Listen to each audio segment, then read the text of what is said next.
Assalamualaikum warahmatullahi wabarakatuh, teman-teman semuanya. Alhamdulillah kita bisa berada di sini lagi, dan tentunya juga di hari ini seperti biasa akan ada sharing ilmu atau sedekah ilmu, dan insya Allah tentunya juga setiap episode yang kita berikan mudah-mudahan menginspirasi untuk teman-teman semuanya.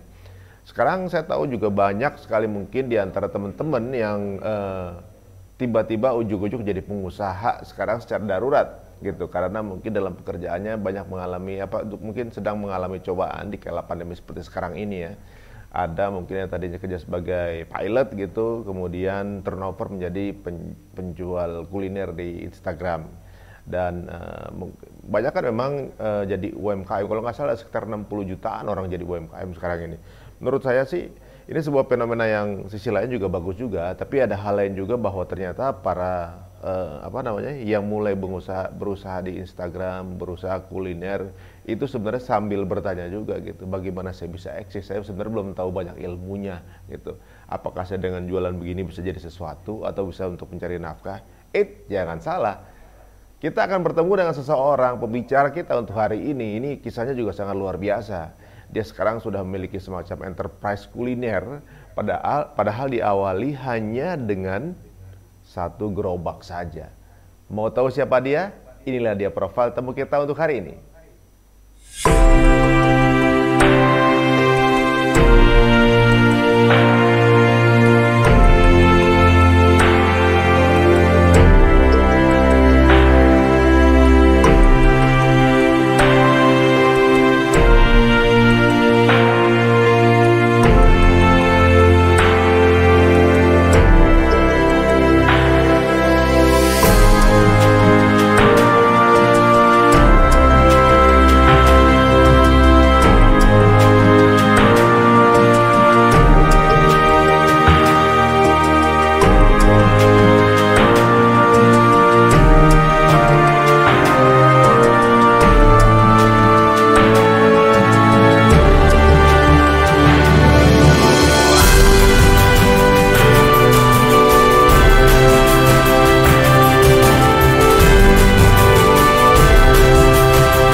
Masya Allah, kalau kita lihat ya bagaimana kemudian launching bisnisnya satu persatu gitu, kemudian akhirnya membuat satu wadah di mana bisa saling membantu sesama.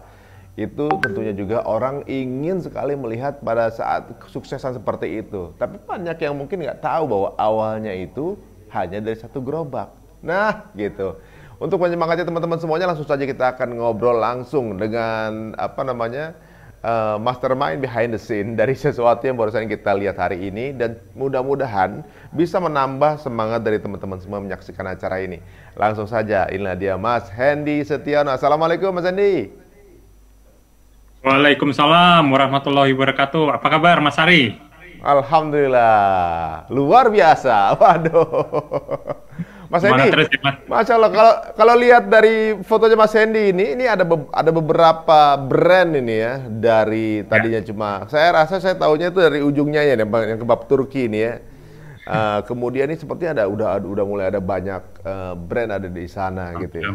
Kalau boleh tahu sekarang udah ada berapa brand di bawah Baba Raffi Enterprise ini? Iya Mas, jadi Alhamdulillah ini sebagian dari beberapa brand under beberapa enterprise saat ini menaungi 21 merek, namun yang saya tampilkan mungkin adalah yang biasa teman-teman jumpai seperti kebab Turki Babarafi, kontainer kebab, Ikan Yuk, Nyapi, Forestry Coffee, Kekinian, dan lain sebagainya. Jadi memang Alhamdulillah saya fokusnya ada di bidang waralaba, franchise, dan F&B Mas. Oh gitu ya, dan kayaknya nih paling banyak di kuliner ya? Betul, mayoritas Gitu. Tapi ada yang apa tadi kan katanya ini yang biasanya diketahui sama teman-teman gitu. Ada juga memang yang di luar ya, ini ada juga. ada bisnis tambak udang Faname. Alhamdulillah kami mengelola 204 kolam di daerah Lampung dan Subang. Kemudian ada Aura Dermatology Skincare, itu yang bukan bisnis kulinernya. Skincare ya? Gitu. Waduh. Iya. Sampai ke Biar kecantikan glowing juga kayak nih kayaknya. Waduh, luar biasa nih. Jadi teman-teman semua nih tadinya ngurusin makanan, sekarang sampai ngurusin glowingnya ini semua teman-teman yang ada di Instagram nih kayaknya. Benar-benar. Waduh, Mas, ini tentunya juga untuk sampai ke posisi ini bukan perkara yang mudah, tapi bukan berarti perkara itu nggak mungkin. Nah, kalau boleh tahu, diawali di tahun berapa itu Mas dulu? Ya, jadi mulainya sendiri saya di tahun 2003 itu masih berstatus mahasiswa di usia saya yang 19 tahun. Saya mulai mendirikan bisnis pertama saya, yaitu berjualan makanan kebab yang mempelopori dan memperkenalkan menu kebab pertama kali di Indonesia. Jadi saat itu belum ada yang jualan kebab, dan kita mulai dengan satu gerai kecil yang saya mulai di Surabaya. Gitu, Mas Ari. 2003. Waduh. Ini penasaran teman-teman semuanya. Apa namanya? Mungkin ada beberapa hal yang akan dijelaskan sama Mas Hendy mengenai proses tersebut dari 2003 sampai sekarang gitu. Apa bagaimana nih? Mas Hendy lebih suka menjelaskan untuk secara berurut atau saya tanyakan monggo saja. Tapi kayaknya mendingan saya berikan waktunya ke Mas Hendy aja deh. Biar lebih apa namanya? Biar lebih afdol karena mungkin ada beberapa hal yang akan mau di-show sama Mas Hendy. Monggo silakan Mas Hendy. Ya, jadi kalau sedikit perkenalan untuk teman-teman yang ada di Hijrah Fest, alhamdulillah senang sekali bisa diundang di kesempatan hari ini. Betul, saya sendiri memulai bisnis dari usaha kecil yang bernama kebab, yang modal awalnya adalah 4 juta rupiah. Memang kebetulan tidak ada darah pengusaha dalam diri saya. Ibu saya, beliau adalah seorang guru, sosok yang luar biasa. Dan ayah saya, mentor saya ini adalah seorang karyawan yang bekerja di salah satu perusahaan di Timur Tengah, di negara Qatar tepatnya. Nah, singkat kata, inspirasi saya dalam memulai bisnis adalah pada saat saya berkunjung ke negara Qatar. Kebetulan orang tua saya bekerja di sana dan saya berkesempatan untuk liburan ke Qatar. Dan di sanalah saya pertama kali nyobain makanan kebab dan terinspirasi untuk membuka bisnis saya sendiri, kebab versi Indonesia yang saya mulai di Surabaya. Modal awal 4 juta rupiah saya gunakan untuk membangun gerobak saya yang pertama. Dan saat itu dengan satu karyawan saya mulai berjualan gitu kan, dan alhamdulillah ternyata mendapat respon bagus. Mulai kita kembangkan dengan sistem waralaba atau franchise, dan bersyukur dalam perjalanan sekarang telah beroperasi lebih dari 1.000 gerai dan membuka cabang ke-10 di negara India sebagai gerai kita yang di luar negeri. Jadi bersyukur Mas, semua dimulai dari satu proses kecil, start small, namun dengan visi yang besar, dream big, alhamdulillah pelan-pelan bisa tercapai. Itu Mas Ari. Nah, kalau boleh tahu tuh dari satu apa namanya gerobak tadi, itu dengan teknis seperti apa sampai akhirnya kemudian kan di Indonesia juga mewabah gitu sebelum keluar negeri ya, gitu. Maksudnya untuk yang paling simpel dulu dari satu gerobak kemudian jadi besar itu dengan teknis bagaimana Mas simpelnya Mas?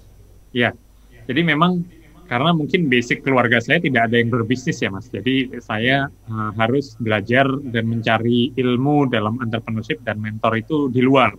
Saya banyak mengikuti, saya banyak bernetworking, bersosialisasi, membangun pertemanan di luar ya, karena ada yang mengatakan banyak teman banyak rezeki. Sehingga disitulah saya belajar dan menemukan mentor-mentor yang akhirnya saya coba implementasikan di bisnis.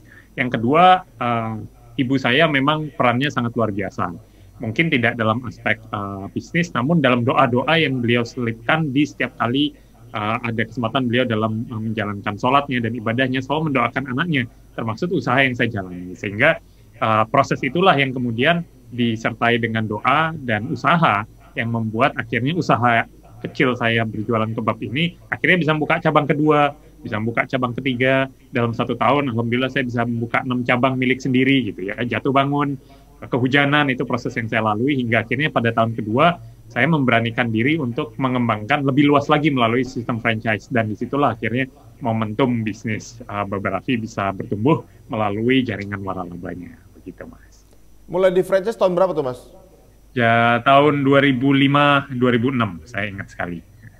2005-2006 ya tuh. Awalnya mengawali satu gerobak itu modalnya berapa tuh? 4 juta. Jadi nggak ada brandingnya Mas, cuman gerobak warna putih, saya kasih stiker tulisan kebab, dan konsumen saya karena di awal belum paham ilmu marketing ya, banyak yang mengira saya berjualan martabak karena gerainya yang berwarna putih gitu. Akhirnya Oh, itulah inspirasi saya harus belajar marketing, branding. Saya rubah tampilan gerai saya menjadi warna kuning merah, menggunakan brand kebab Turki Baba Raffi sampai sekarang adalah supaya saya tidak dikira berjualan martabak lagi gitu. oh gitu ya ya ya. Itu Raffi ini nama siapa? Nah, alhamdulillah jadi di awal berbisnis saya kemudian berkeluarga dan akhirnya punya anak 3, Raffi, Reva, dan Redi. Jadi Raffi ini nama anak saya yang pertama. Dan Baba itu artinya bapak. Jadi alhamdulillah Baba Raffi itu artinya kebab bapaknya Raffi begitu. Banyak Raffi. Nah Raffi sendiri sekarang ikutan bisnis juga nggak nih? Mulai, jadi sudah mulai sering tanya-tanya. Dan saya juga sering memancing-mancing anak saya yang bernama Raffi dan Reva. Nanti kalau mau besar mau apa, mau cita-citanya apa, dan alhamdulillah mereka sendiri tanpa saya minta sudah termotivasi untuk menjadi entrepreneur versi mereka gitu. Jadi mereka juga akhirnya pengen jadi entrepreneur sukses versi mereka sendiri gitu Mas. Waduh, Mas ini boleh dikisahkan. Ini kan dari satu gerobak kemudian apa namanya mulai merintis franchise dari kemudian 2006 ya, 2006 kalau nggak salah ya. Betul. 2006 di Indonesia tuh berapa cabang jadinya setelah franchise itu? Nah, akhirnya disitulah momentum quantum leap atau percepatan bisnis terjadi. Jadi di awal, bayangkan sebelum saya franchise, saya hanya bisa buka 6 cabang milik sendiri. Kemudian di tahun kedua saya berkembang menjadi 25 cabang, dan setelah kita franchise kan, alhamdulillah berkembang menjadi 100 cabang yang mulai tersebar di kota-kota besar di Pulau Jawa. Jadi kita belum masuk di luar pulau, tapi di Pulau Jawa sendiri sudah berkembang 100 cabang, dan akhirnya momentum Baba Raffi sendiri sebagai pelopor yang memperkenalkan makanan kebab akhirnya dikenal oleh market gitu Mas. Oh begitu. Nah sekarang ini kan kelihatan bahwa mungkin bukan hanya Baba Raffi aja, tapi kemudian apa namanya dengan apa juga mencoba kuliner-kuliner lain. Apa memang spesifikasi Mas Raffi lebih ke kuliner gitu, atau kebetulan mungkin karena sudah memiliki formula yang baik di kuliner sehingga kayaknya ini kalau di template bisa mendapatkan hasil yang nggak jauh beda gitu. Apa Benar bagaimana? banget Mas. Jadi ada yang mengatakan bahwa kita harus fokus dengan apa yang menjadi keahlian kita. Tidak mungkin seorang siswa semua pintar matematika. Mungkin ada yang ahli matematika, ada yang menguasai sosial, ada yang menguasai bahasa gitu kan, dan memiliki strength masing-masing. Demikian pula dengan kita pada saat kita mengasah terus apa yang menjadi keahlian kita, apa yang menjadi skill kita, dan kita habiskan 10.000 jam di situ, maka kita sudah menjadi ahli. Betul, saya sendiri memang passionnya di bidang kuliner, dan franchising adalah salah satu skill yang kebetulan kita coba dalami. Dan benar banget, karena sudah menemukan template-nya, sudah ada SOP, sistem, dan support, dan organisasi manajemen yang berjalan di sana, akhirnya kita coba kembangkan beberapa usaha di bidang kuliner lain yang juga berkembang dengan sistem franchise. Dan alhamdulillah berjalan baik. Namun tidak hanya itu Mas Ari, rupanya sinergi dan kolaborasi juga menjadi kunci. Karena ada quote yang mengatakan, if you want to go fast, go alone, but if you want to go far, go together. Sehingga mulailah kita berkolaborasi dan berpartner untuk mengembangkan bisnis-bisnis kuliner lainnya. Begitu Mas. Waduh, kalau sekarang di total ini dari semua apa namanya ada ngikan, ada nyapi gitu ya, kontainer kebab, ini semuanya ini itu ada berapa cabang partner Mas di Indonesia ini? Ya, jadi kalau jumlah gerai bersyukur sudah lebih dari 1.500 cabang untuk seluruh usaha yang kami geluti, memperkerjakan alhamdulillah lebih dari 3.000 karyawan, sehingga niatan kami untuk membuka lapangan kerja dan terus bisa bermanfaat untuk society melalui pembukaan usaha-usaha baru yang memperkerjakan lapangan kerja baru, itu bisa tercapai melalui ya jaringan usaha yang coba kita bangun. Demikian Mas. Nah, ini Mas tentunya juga untuk sampai ke pada titik ini kan tadi udah diceritakan diawali dengan modal 4 juta rupiah. Di Ya, luaran sana banyak sekali teman-teman kita, saudara kita yang juga mungkin sekarang sedang memulai hal yang sama gitu. Tapi mungkin ya namanya juga di era pandemi ini kan lagi semua memiliki cara emergency exit yang berbeda-beda nih. Nah betul. tentunya juga yang terjun di bisnis kuliner apalagi di sosial media melalui Instagram salah satunya itu bukan perkara satu dua orang, tapi jutaan. Benar banget. Sekarang banyak banget yang buka usaha di Instagram, saking banyaknya semua, mereka semua bingung karena satu, belum menguasai bagaimana cara marketingnya, kedua, sekalinya terjun, saingannya banyak, ketiga, followernya belum ada, Ya, dan euforia pertama buka bisnis di Instagram, kemudian nggak ada yang beli, kemudian ganti usaha lagi, kemudian ada yang mungkin turnover ke bisnis lain gitu yang bukan pada bidangnya, akhirnya menyerah juga. Nah, kira-kira dari Mas Hendy, bagaimana cara menyemangati mereka atau mungkin ada tips-tips yang bisa dipelajari secara singkat untuk teman-teman ini? iya. Jadi memang di balik krisis selalu ada peluang. Masa pandemi Hmm, ini adalah krisis yang luar biasa yang menghantam semua elemen, mau usaha hmm, kecil, usaha menengah, usaha besar, semua terkena imbas dari krisis pandemi kali ini. Namun hmm, betul bahwa ini adalah kesempatan untuk teman-teman yang mungkin sebelumnya memiliki keinginan, cita-cita untuk memulai bisnisnya sendiri, yang sebelumnya tidak ada waktu atau tertunda, ini kesempatan akhirnya bisa direalisasikan karena kepepet tadi, sehingga di balik krisis selalu ada peluang tersebut bisa kemudian dijalankan di masa sekarang. Dan yang kedua adalah ini kesempatan buat teman-teman akhirnya bisa memulai bisnis sembari di rumah sambil WFH, sambil rebahan, melalui digitalisasi, melalui adanya teknologi online, ini memudahkan kita untuk kemudian bisa mulai berbisnis dengan sosial media, melakukan promosi, dan bahkan membuka bisnis versi rumahan atau yang biasa kita sebut virtual kitchen atau cloud kitchen, itu sudah bisa dilakukan di masa sekarang. Itu tidak ada bisnis model seperti itu. Zaman saya dulu mulai bisnis 15 tahun yang lalu tidak ada versi demikian. Sehingga mempermudah buat teman-teman yang akhirnya punya kreativitas dalam memasak, punya kreativitas dalam meng-create menu, punya kreativitas dalam fotografi, kemudian memposting materi tersebut di sosial media, yang awalnya mungkin iseng-iseng, ternyata mendapat respon yang bagus. Sehingga memang kreativitas dan inovasi itulah yang kita butuhkan di masa pandemi seperti sekarang. Nah, di samping itu memang betul, kita bisa mengukur kembali apa yang menjadi skill dan keahlian kita.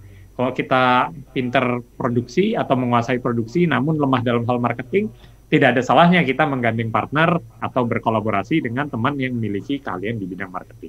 Demikian pula dengan misalnya kita punya skill di desain atau secara visual bagus, tapi tidak punya produk, ya kita bisa bekerja sama dalam memasarkan melalui Instagram produk-produk teman-teman lain atau pelaku UKM lain yang kemudian dari situ bisa bagi hasil. Sehingga sinergi inilah yang membuat kita bertumbuh di masa pandemi dan justru banyak peluang-peluang baru yang justru survive dan agile berkembang di masa krisis. Dan mudah-mudahan salah satunya adalah teman-teman yang hari ini sedang berjuang dan berusaha untuk mengembangkan bisnisnya di masa krisis seperti sekarang.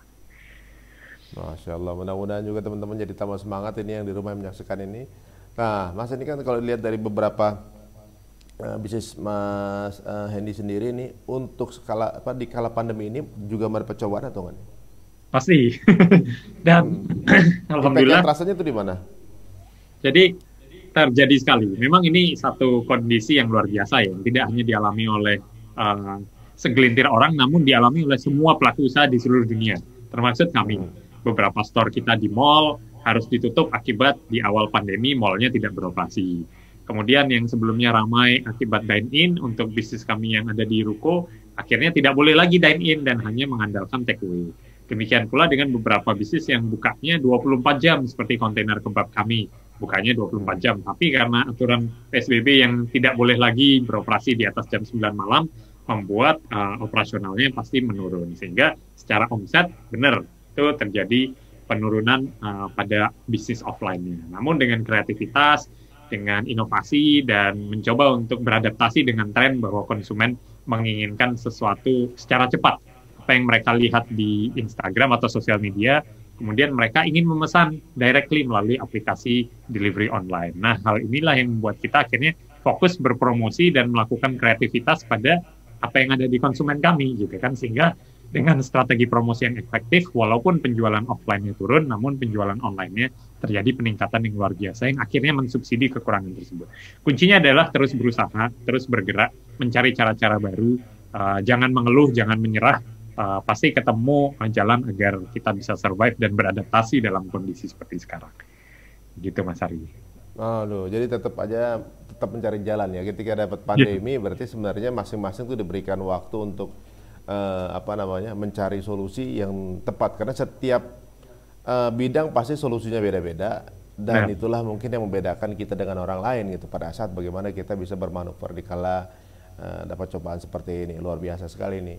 Nah, kalau mungkin untuk teman-teman yang sekarang di rumah tadi juga mungkin Mas Edi juga udah jelaskan sedikit ya, mungkin mulai berjualan sesuatu, kemudian nggak tahu cara bermarketing, cari partner yang bisa bermarketing untuk bisa apa namanya, bisa berjalan bersama gitu. Jadi menurut Mas Hendy, teamwork ini jauh lebih penting dibanding main solo gitu ya.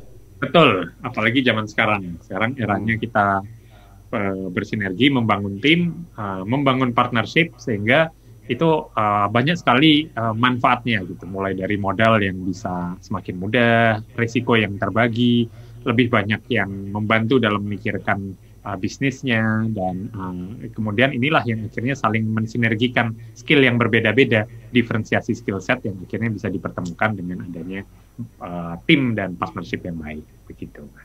Oh gitu ya. Tapi di awalnya waktu itu kan Mas Hendy dengan sendirian sampai buka Betul. apa namanya, satu gerai ke satu gerobak ke gerobak lain dari awalnya gitu. Kemudian jadi berapa cabang gitu. Siapa yang dulu ngajarin Mas Hendy sampai akhirnya dari situ kemudian akhirnya belajar eh, punya apa bisa dibilang franchise segala macam. Itu siapa sih sebenarnya yang pasti orang ada Allah kirim orang untuk bisa kenal sama Mas Hendy, bisa kenal sama beliau, kemudian belajar, kemudian sampai punya sejauh ini gitu. Hmm. Ya, benar Mas. Jadi alhamdulillah memang saya sendiri orangnya senang bersilaturahmi dan membangun pertemanan. Sehingga dengan banyak bergaul di komunitas bisnis yang berbeda-beda, dalam komunitas kampus saya dan juga komunitas hobi, ternyata di situ muncullah kenalan-kenalan, relasi-relasi yang kemudian visinya sama gitu kan. Salah satunya adalah di saat saya mau berbisnis kebab, ada aja kemudian ketemu teman yang ternyata dia supplier bahan baku yang saya butuhkan. Ternyata dia memiliki vendor dari bahan baku yang kemudian bekerja sama sampai sekarang hingga berkembang jadi lebih luas. Jadi itu muncul dari silaturahmi, dari networking gitu kan, sehingga yang awalnya kita berpikir harus sendiri, harus menguasai produksi, harus menguasai marketing, harus pintar dalam memanage sistem, itu semua akhirnya terjawab dengan adanya pertemanan tadi. Pada saat kita butuh bahan baku produksi, bukan berarti kita harus memproduksi sendiri. Kita bisa bekerja sama dengan teman atau mitra yang memang fokusnya adalah hanya mensuplai kebutuhan bisnis kita.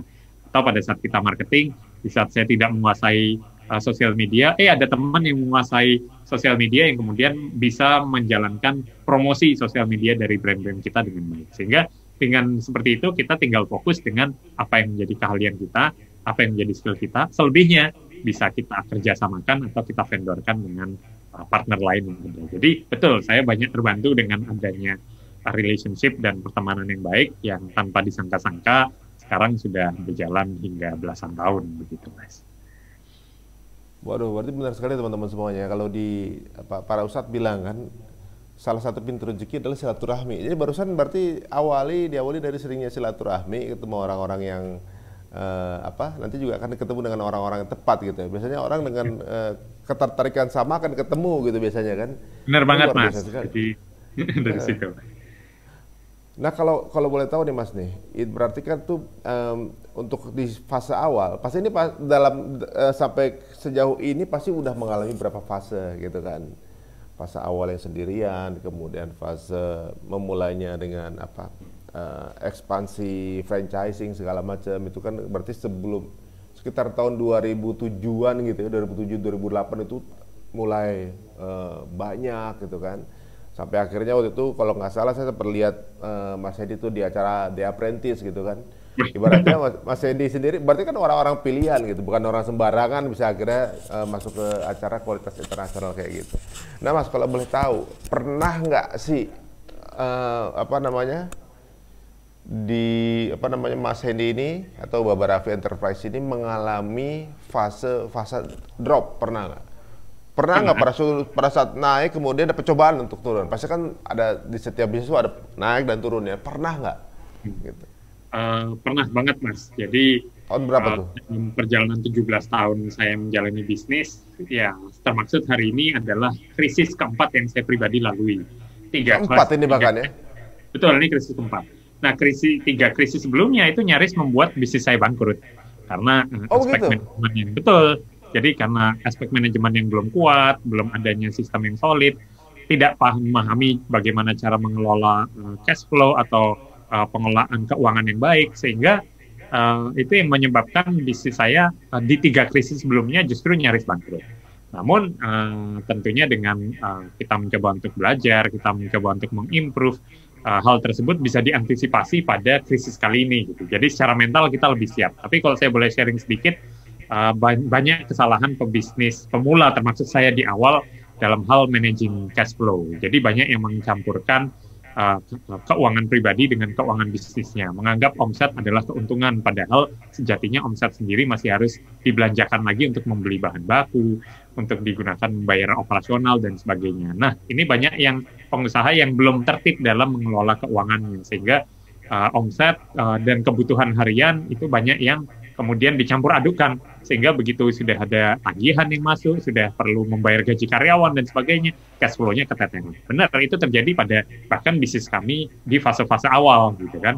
Di saat kita mau ekspansi, kita mau berkembang, kemudian gelap mata karena menganggap bisnisnya bertumbuh, ternyata begitu trennya sudah berubah, kita dituntut untuk berinovasi, penjualan turun, kita tidak siap dengan keadaan tersebut. Jadi itu yang membuat sekarang kita semakin belajar bahwa harus disiplin, harus tertib dalam memisahkan keuangan pribadi dengan keuangan usaha. Itu yang pertama. Yang kedua, ya belajar dari para mentor yang mengatakan cash is king, ternyata betul. Itulah yang menyelamatkan kita di kondisi krisis yang sekarang sedang dialami. Karena apa?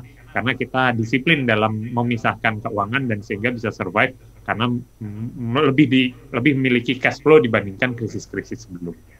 Gitu Mas Ari. Nah itu waktu kan udah 4 kali. Yang pertama tahun berapa Mas? Itu saya ingat banget tahun 2008. 2008 ya? Ya. Yang berikutnya tuh? Kemudian dilanjutkan 2012, yang terakhir adalah di 2016. Ya, secara personal bisnis yang kita lalui juga mengalami perubahan, stagnansi, sehingga kita harus terus berinovasi. Itu juga tantangan yang luar biasa. Kemudian begitu kita berhasil quantum leap, berhasil naik lagi, 2019, 2020 ada pandemi COVID-19. Jadi harus siap memang Mas, kita sebagai entrepreneur kita harus menyiapkan mental dan menyiapkan mindset kita bahwa dalam situasi apapun semakin besar bisnisnya pasti tantangannya juga semakin tinggi. Nah itulah yang buat kita akhirnya optimis bahwa dengan terus belajar, dengan kerendahan hati untuk mau belajar dari siapapun, itu yang membuat kita akhirnya bisa bertahan sampai sekarang. Gitu sih Mas. Waduh ya, kalau kita lihat dari uraian Mas ini sendiri, ini seperti ada fase ini terjadi setiap 4 tahun sekali Mas. Itu benar apa kebetulan ya? Bisa jadi setiap 5 tahun mungkin Mas ya. Jadi kalau ya? Saya sendiri dalam 17 tahun berbisnis mengalami 4 kali krisis, jadi pasti berulang gitu kan. Dan kita nggak tahu ke depannya setelah pandemi selesai 2021, apalagi yang mesti kita persiapkan gitu.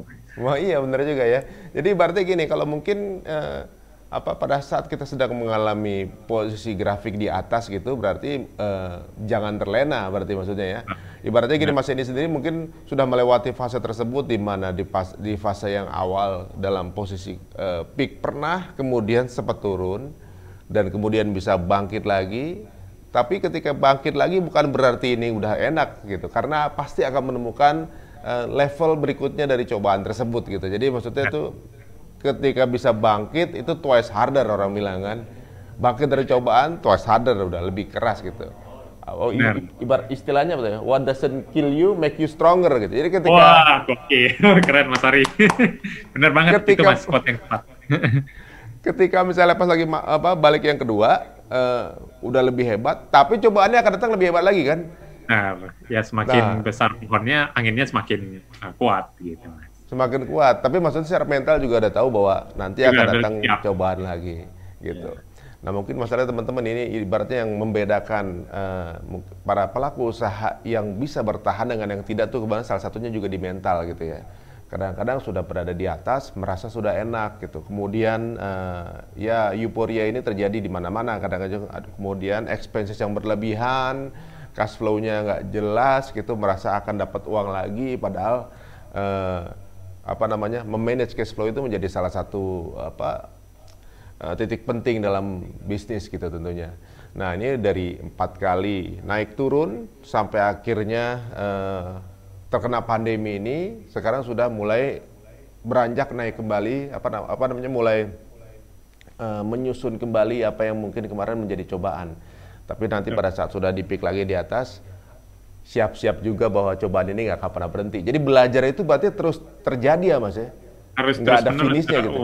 sesuai dengan kebutuhan dan kondisi yang ada di market sekarang gitu kan. Dan itu tantangan-tantangan tersebut kalau kita tidak sanggup melewatinya, ya udah gone. Jadi kita memang harus beradaptasi, survive, mengikuti perkembangan yang ada. Dan seperti Mas Ari, ya punya talk show Hijrahpreneur Show sendiri yang ditayangkan secara online, ini ya sebagai salah satu bentuk inovasi dan kreativitas yang luar biasa yang saya sendiri harus belajar dari Mas Ari. Waduh, saya sendiri juga banyak belajar sama Mas. Ini kayaknya ini bukan cuma kali ini aja ya. Nanti mungkin next ke depan saya jadi pengen banyak belajar juga. Banyak hal mungkin di dalam bisnis, apalagi kuliner ini yang saya masih awam ini kayaknya menarik banget gitu ya. Karena kalau kita lihat yang biasanya kita pesen, saya baru sadar beberapa brand yang saya pikir mungkin kebetulan beberapa profilnya itu teman gitu ya. Benar. Saya nggak tahu belakangnya ternyata Mas Hendy gitu. Saya baru sadar, loh kok gitu ternyata. Nah, eh, kan ada juga nih Mas franchise yang mungkin bukan di negara kita gitu. Ada juga mungkin beberapa beberapa negara gitu di luar Indonesia gitu. Boleh tahu berapa negara tuh Mas yang ada? Ya, jadi alhamdulillah sekarang udah jalan di negara ke-10. Setelah sebelumnya kita ekspansi di Malaysia, Filipina, Singapura, Brunei, Bangladesh, Sri Lanka, China, dan Belanda. Akhirnya India per Desember 2020 ini resmi membuka gerai pertama. Dan insya Allah nih India sendiri sebagai negara yang populasinya jauh lebih besar dari Indonesia, bisa membuka cabang yang juga dalam jumlah banyak, sehingga mudah-mudahan brand asli Indonesia dan kebab dengan cita rasa Indonesia bernama Babarafi bisa diterima baik di negara tersebut. Gitu, Mas. Nah Mohon itu doanya. yang di negara-negara lain itu Babarafi semua kebanyakan. Betul. Jadi mulainya di tahun 2012 pertama kali kita buka cabang di Malaysia. Ternyata sambutannya bagus Mas, dan disitulah muncul optimisme pertama saya. Karena apa? Merek dari Indonesia yang sebelumnya dianggap kelas kedua ternyata mendapat respon yang bagus dan membuka di negara Malaysia, dan sekarang udah ada sekitar 31 cabang di Malaysia. Akhirnya kita optimis buka di negara lain, di Filipina, di Brunei, di Bangladesh, ternyata responnya bagus, sehingga akhirnya kita optimis masuk ke negara India, begitu Mas. Pelan-pelan Mas. Gitu ya. Jadi biasanya yang ekspansi dari luar ke dalam, sekarang kita juga udah mulai ekspansi keluar gitu ya. Ternyata brand dari Indonesia banyak mendapat kepercayaan juga, termasuk Babarafi yang mendapat kepercayaan untuk dibuka brandnya di luar negeri melalui partner dan master franchise yang ada di negara tersebut. Jadi alhamdulillah Mas, kita bersyukur sekali. Kalau boleh tahu kesan mereka gitu kan, pasti secara tes pasti beda ya, maksudnya bumbu Indonesia dengan bumbu di negara setempat pasti ya banyak perbedaan, lidahnya juga banyak berbeda gitu. Apakah ada perubahan spesifikasi menu satu tuh mungkin dari bumbu gitu, atau kita mempertahankan authentically-nya gitu, maksudnya tetap dengan taste Indonesianya atau gimana? Soalnya kalau kebab aslinya gitu udah pasti ya mereka juga udah pernah ngerasain pasti kan. Cuma yang membedakan apa dengan Babarafinya gitu? Benar, jadi kelebihan kita kenapa kita bisa diterima dengan baik, karena setiap negara yang kita buka cabang di sana, kita selalu melakukan localization, baik dari segi taste dan culture yang ada di sana. Contohnya, pertama kali saya buka merek kebab di Indonesia yang aslinya dari Timur Tengah, itu tidak menggunakan resep yang asli ada di Timur Tengah. Kita menyesuaikan dengan lidah dan rempah-rempah cita rasa Indonesia.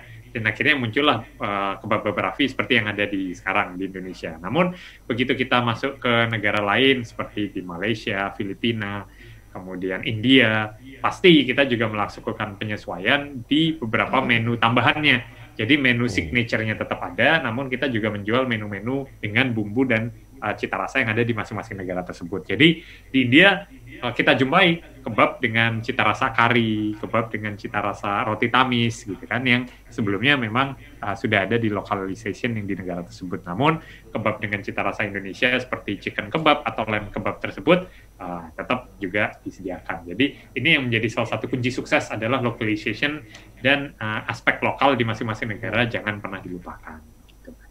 Iya benar juga ya. Oh kalau bicara mengenai taste, saya jadi ya rasa juga bahwa mungkin di awal juga Bapak Raffi sendiri juga sudah mengindonesiakan kebabnya juga ya. Kalau kebab aslinya ya pasti orang tahunya ya kan dari Timur Tengah ya. Benar-benar. Tapi asal Mas Hendy tahu sebenarnya mungkin udah ribuan kali sekarang kebab-kebab sejenis. Jadi ibaratnya mungkin diawali dengan kebab Bapak Raffi. Kalau sekarang kita lihat ada juga banyak mungkin teman-teman yang ada di Instagram ini gitu, atau juga mungkin pernah juga kirim ke saya secara pribadi gitu kebab-kebab lokal gitu ya, kebab-kebab ya tipe-tipe seperti Bapak Raffi gitu, maksudnya mungkin jadi menginspirasi kali ya Mas ya. Alhamdulillah Mas, alhamdulillah. Berarti secara industri, secara sektor bisnisnya bertumbuh karena apa? Karena sudah banyak pemain lain. Itu seperti filosofi bisnis kedai kopi.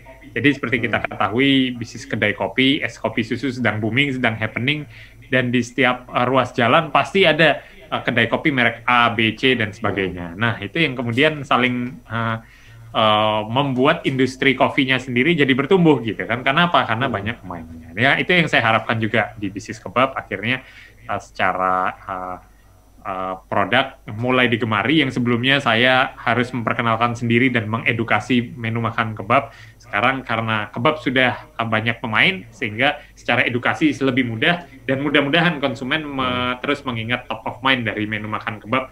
Kalau mereka mau pesan kebab, baik di online delivery ataupun secara offline, ingatnya Bapak Raffi. Begitu. Wah, ini menarik sekali. Jadi teman-teman, kalau ingin menjual sesuatu, ciptakan juga kekhasannya juga diciptakan. Kemudian jangan lupa bikin branding biar orang inget gitu, bahwa kalau misalnya dari banyaknya varian yang diingat ya biar jadi top of mind ya. Bagaimana caranya kita membuat produk kita itu begitu dikenal sama masyarakat gitu. Zaman dulu juga kalau misalnya orang-orang tua kita itu kalau nyebut motor itu Honda gitu. Apapun mereknya gitu kan. Sama aja gitu, ibaratnya kayak ini saya Mas ini ngeluarin produk ikan ini aja gitu ya. Orang tua saya dulu menyebut semua daging itu ikan. Semua makanan ikan ayam, ikan ini, ikan kambing, ikan sapi gitu kan. Jadi bagaimana caranya itu salah satu jenis top of mind gitu. Orang jadi gampang ingat sesuatu dengan sesuatu yang sering didengar. Waduh, Mas, ada tips-tips apa yang belum dikeluarkan tadi? Satu mungkin bersilaturahmi gitu kan. Kemudian banyak belajar juga gitu. Terus belajar branding juga gitu. Terus apa lagi tuh Mas yang mungkin bisa jadi catatan dari teman-teman yang sekarang sedang memulai usaha? Ya, kemudian kolaborasi tadi juga saya sudah share. Nah, berikutnya memang kita harus memperdalam dan terus belajar. Kuncinya kita sebagai manusia pasti dituntut dengan adanya perubahan-perubahan. Di masa pandemi seperti sekarang ini membuat kita mau tidak mau kita berubah. Agility adalah kuncinya. Sehingga dengan kita terus belajar, kita terus beradaptasi dengan keadaan, itulah yang justru membuat bisnis kita semakin maju, yang membuat bisnis kita bisa semakin berkembang. Tidak bisa dipungkiri kita sebagai manusia mungkin memiliki keterbatasan, termasuk saya. Namun kita juga memiliki kelebihan sebagai manusia.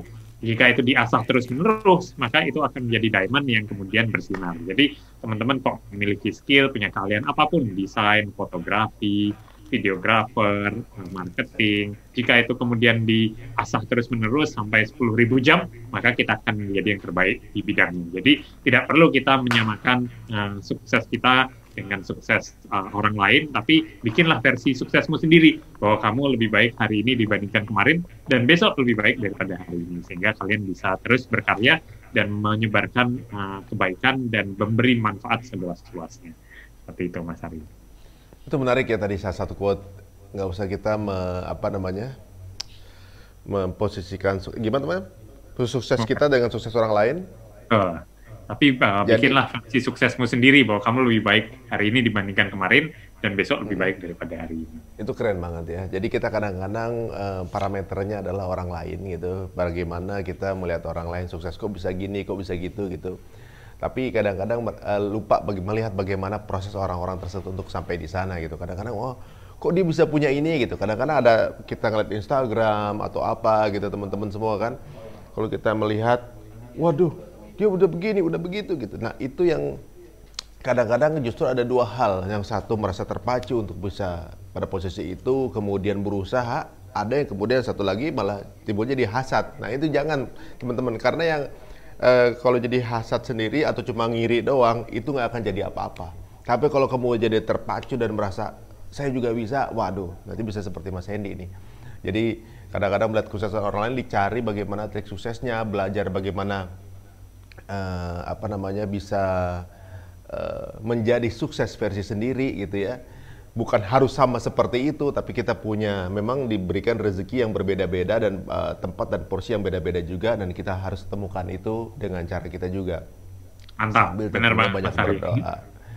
Nah tadi juga Mas Hendy juga sangat luar biasa sekali. Selain dengan banyaknya ikhtiar, kadang-kadang kita ini nggak sadar bahwa orang-orang sukses itu bukan hanya dari ikhtiarnya saja, tapi siapa tahu bahwa mereka dimudahkan untuk mendapatkan jalur-jalur kemudahan itu justru karena hebatnya doa orang-orang tua. Saya dengar seperti itu. Nah ternyata Mas Hendy juga cerita juga seperti itu, bahwa doa ibu itu merupakan salah satu elemen penting. Cobaan pasti akan datang terus, ya nggak akan pernah berhenti. Ntar juga ada cobaan lagi gitu. Cuma ibu terus membantu dengan mendoakan. Yang kadang-kadang kita tuh nggak ngerasa bahwa ketika sukses sudah ibaratnya mengesampingkan peran orang tua. Nah, ternyata Mas Hendy masih ingat peran itu, dan tentunya juga menjadikan salah satu poin penting untuk apa namanya menjalankan rezeki secara mendapatkan rezeki secara barokah ini. Nah, kalau boleh tahu peran ibu itu di mata Mas Hendy gimana, dan bagaimana cara beliau kemudian mendidik Mas Hendy jadi orang seperti sekarang? Ya, jadi alhamdulillah Mas, ibu saya adalah sosok yang luar biasa yang telah mendidik saya hingga sekarang. Sukses saya pasti tidak lepas dari orang tua saya, termasuk doa-doa yang selalu beliau berikan dan doakan kepada kami. Salah satunya adalah setiap kali misalnya saya buka cabang atau saya membuka brand baru yang mau saya launching, pasti terlebih dahulu saya menyempatkan untuk berkomunikasi atau bertemu orang tua saya, sekedar untuk bercerita dan memohon doa restu gitu kan.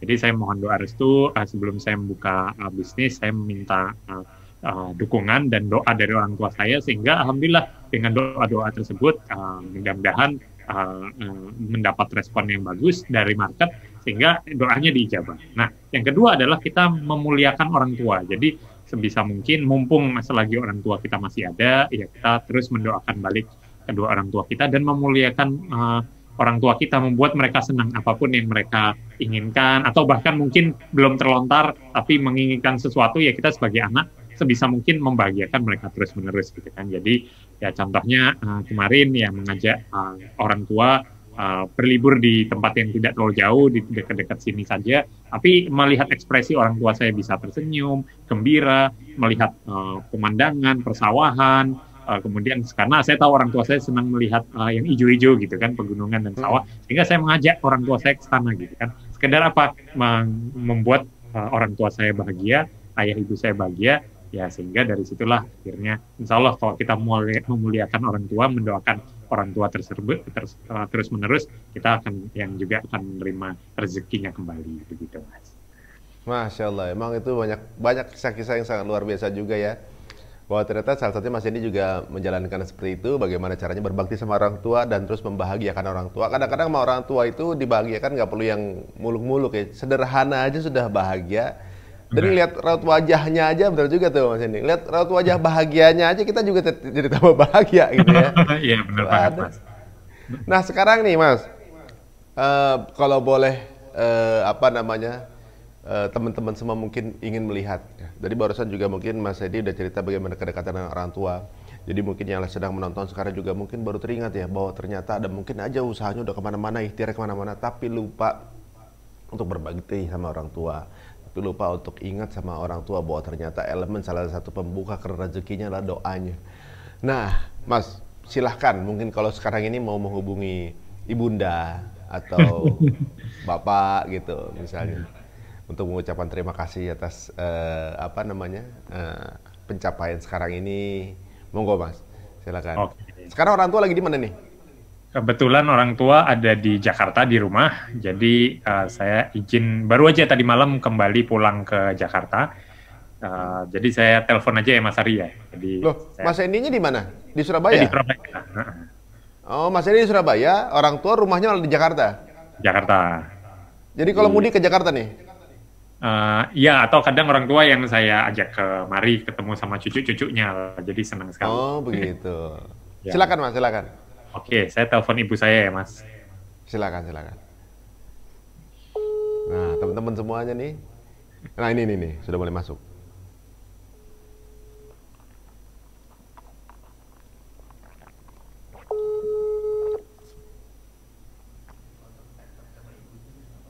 Hmm.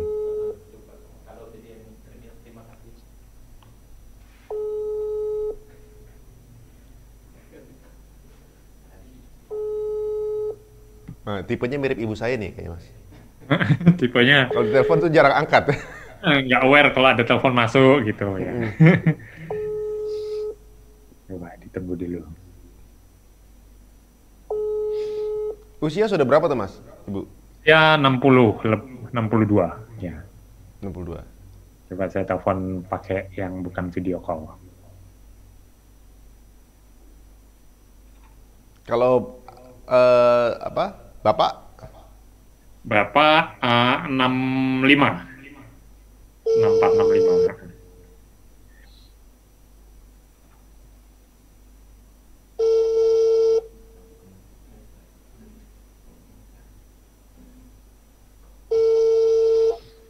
Nah ini. Halo. Ya, Assalamualaikum Mama.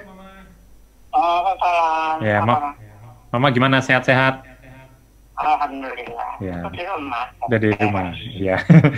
Mama, aku sekarang lagi di acara talk show Hijrahpreneur bersama Mas Ari Untung.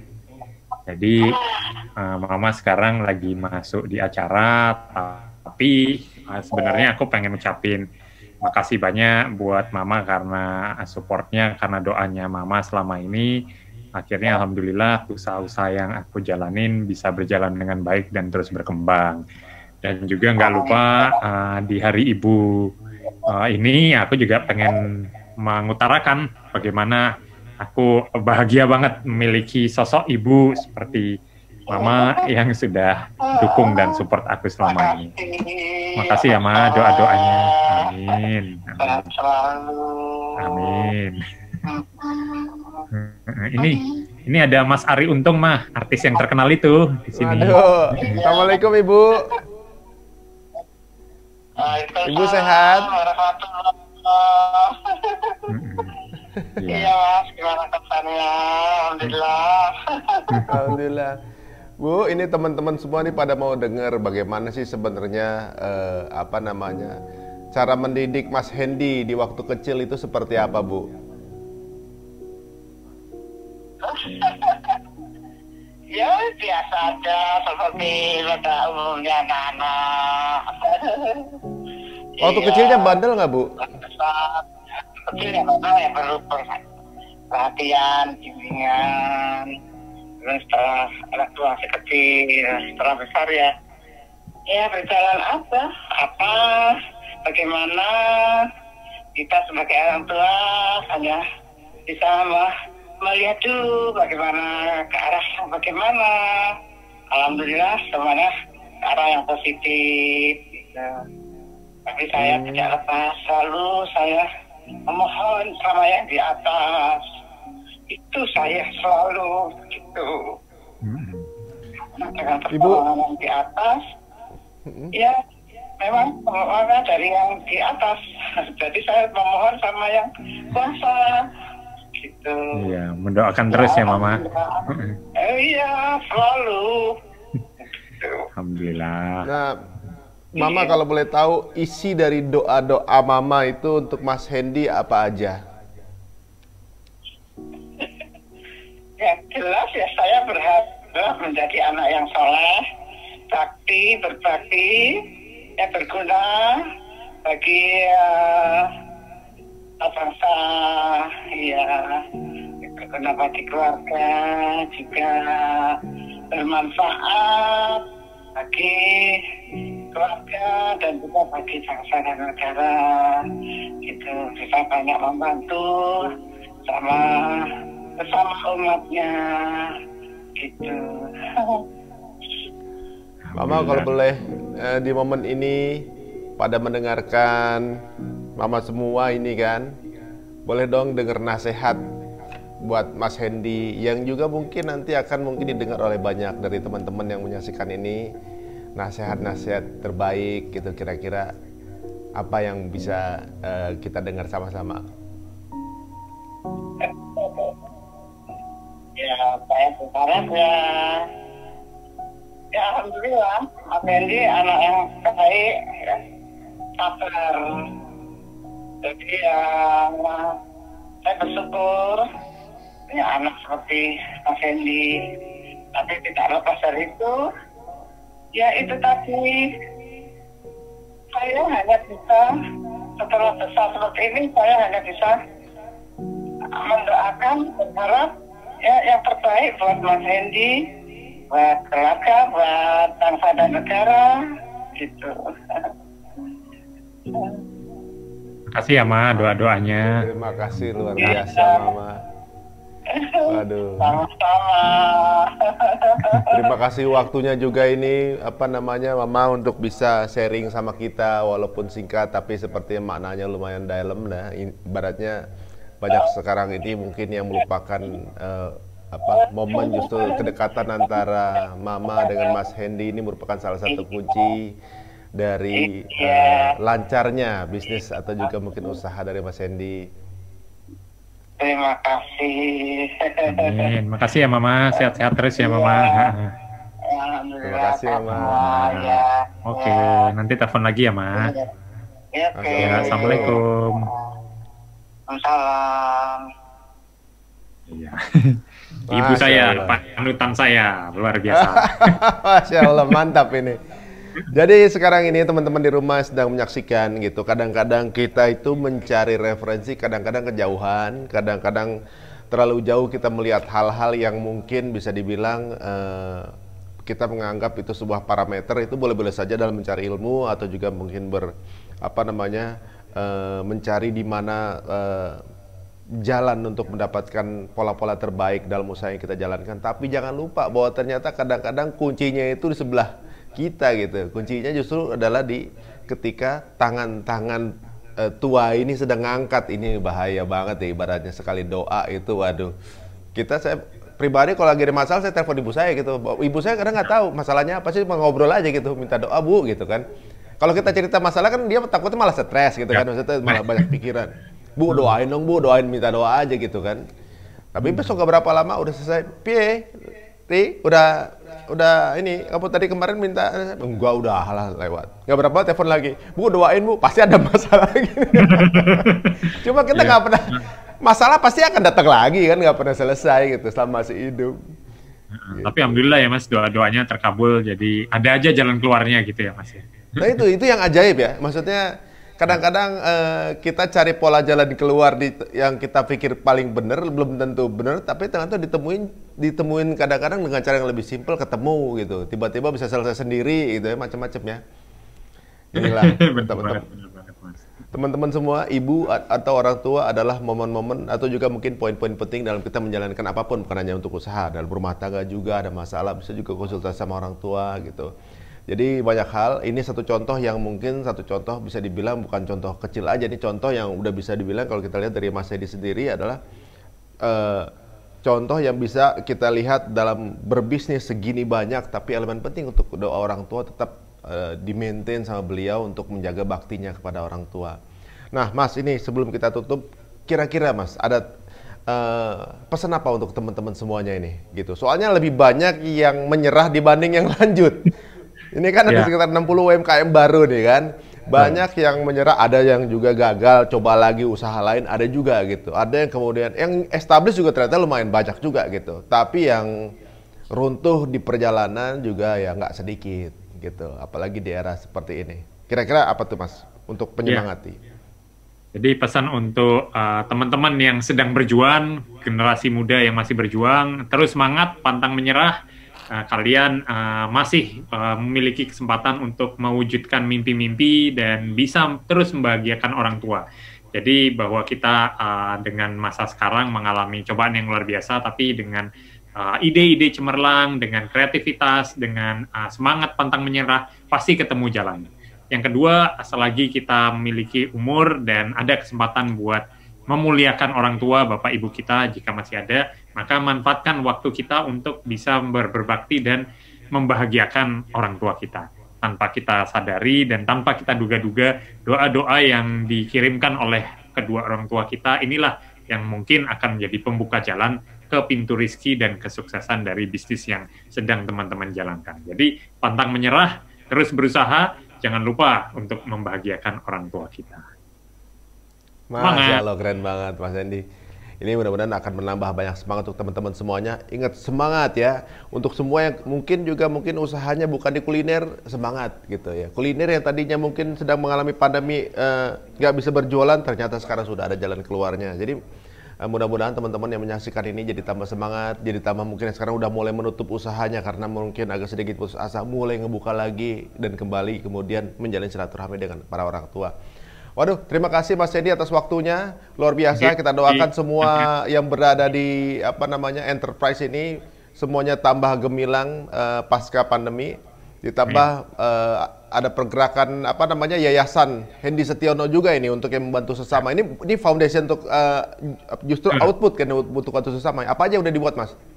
Alhamdulillah kita sudah mewakafkan tanah di satu jalan raya di Jogja yang sekarang dalam proses pembangunan masjid sebagai bentuk gerakan kita dari HS Foundation, dan istri saya sendiri seorang dokter kulit dan sudah jalan juga melalui HS Foundation untuk hapus tato gratis, Mas. Jadi untuk teman-teman yang ingin berhijrah, ingin menghapus tatonya, bisa melalui HS Foundation juga.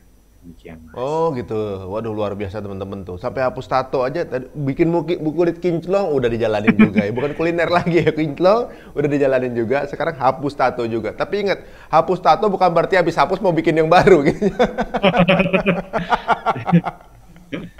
Waduh, terima kasih Mas Hendy atas waktunya dan juga atas ilmunya, luar biasa sekali. Kayaknya setelah ini akan banyak silaturahmi kita nih, banyak sekali yang saya ingin belajar sama Mas Hendy juga, apalagi dengan bisa membangun bisnis yang luar biasa seperti ini. Bukan perkara mudah, tapi bukan perkara yang impossible. Terima kasih Mas Hendy atas waktunya, mudah-mudahan tambah sukses, mudah-mudahan namanya tambah banyak tuh, brand-brand baru lagi tuh. Amin, amin. Amin, amin ya rabbal alamin. Makasih Mas Hendy. Assalamualaikum warahmatullahi wabarakatuh. Waalaikumsalam warahmatullahi wabarakatuh. Teman-teman semuanya luar biasa. Jadi setiap minggu alhamdulillah kita mendapatkan info-info dan juga energi-energi baru. Ini salah satunya dari Mas Hendy Setiono. Ini tentunya juga seseorang yang mungkin kalau teman-teman lihat kiprahnya udah nggak diragukan lagi. Tapi ternyata bahwa dalam posisi yang seperti sekarang ini bukan perkara yang dicapai begitu saja, tapi ada sebuah proses pembelajaran yang sangat luar biasa. Dan tentunya juga di posisi tersebut, di posisi yang sekarang pun dicapai beliau, bukan berarti nanti tidak akan ada cobaan berikutnya. Jadi orang-orang yang dipilih sama Allah untuk mendapatkan cobaan itu dipilih siapapun, siapa di antara mereka yang mampu bermanuver terbaik, itu yang akan menjadi orang-orang yang survive dan juga bisa bermanfaat untuk orang lain. Nah teman-teman semuanya, mudah-mudahan menginspirasi sedekah ilmu untuk kali ini, dan mudah-mudahan semua jadi kembali bersemangat ya, bahwa salah satu elemen pentingnya adalah ya itu tadi, doa-doa dari orang-orang orang tua kita. Yuk kita buka pintu rezeki kita sama-sama dan mendapatkan rezeki yang halalan dan thayyiban. Saya sepertinya mau pamit dulu untuk teman-teman semuanya, mudah-mudahan bermanfaat. Sampai ketemu di Sedekah Ilmu minggu depan. Wassalamualaikum warahmatullahi wabarakatuh.